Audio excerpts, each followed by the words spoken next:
नहीं, रोजगार के मामले में जैसा हम बताए, जो भी रिक्तियां हैं सारे पदों के लिए अधियाचना भेजी जा चुकी है। कितने पद लगभग 12,000 के आसपास पद हैं जिनके लिए अधियाचना जा चुकी है। हमारे साथ बिहार के युवा मंत्री दीपक प्रकाश हैं। दीपक जी, बहुत ज़्यादा पॉलिटिकल सवाल ना लेते हुए पहले आपसे ये जानना चाहूँगा कि युवा हैं आप, मंत्री पद का आपने जो है पहले ही शपथ ले लिया, पदभार भी ले लिया, अब सदन में पहुंचे हैं, तो मंत्री पद ग्रहण करने के बाद सदन का एक्सपीरियंस कैसा रहा आपका, क्योंकि युवा हैं आप?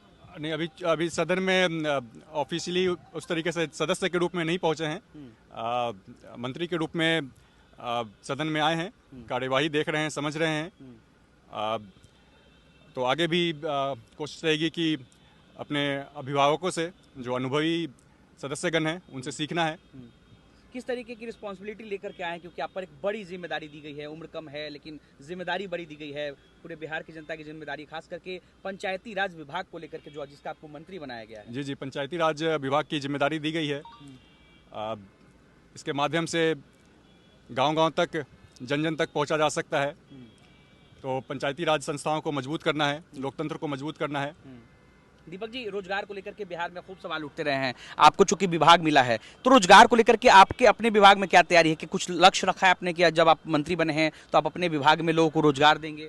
जी बिल्कुल, जहाँ कहीं भी रोजगार का स्कोप बनेगा, एक तो जो पहले की रिक्तियाँ हैं उनको सही समय पर भरना है, तो सभी रिक्तियों के लिए अधिसूचना आगे भेजी जा चुकी है।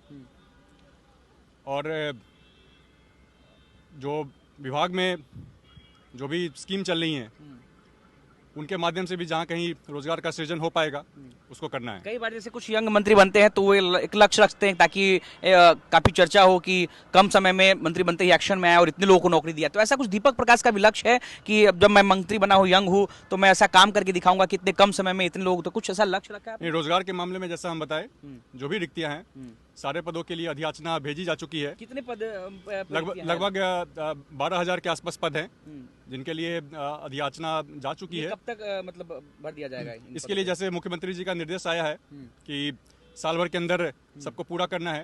यानी साल भर के अंदर में 12,000 से ज्यादा नौकरी आप अपने विभाग में दे देंगे? वो मेरे ही विभाग में नहीं, सारे विभागों में जो उसकी परीक्षा होनी है, रिजल्ट आना है और प्रक्रिया चालू है, सही समय पर सभी रिक्तियां भर दी जाएंगी। अंत में एक दो पॉलिटिकल सवाल आपसे लेंगे, चूंकि जब इधर सरकार बनी, सदन भी की शुरुआत हो गई है, इस बीच एक खूब चर्चा हो रही है लालू प्रसाद यादव की बंगले की। एक बंगला उनको खाली करना है, दूसरा जो बंगला खुद बनवा रहे हैं, महल जैसा आकार है उसका, उसको लेकर के बीजेपी ने भी सवाल खड़े किए हैं। आपको क्या लगता है?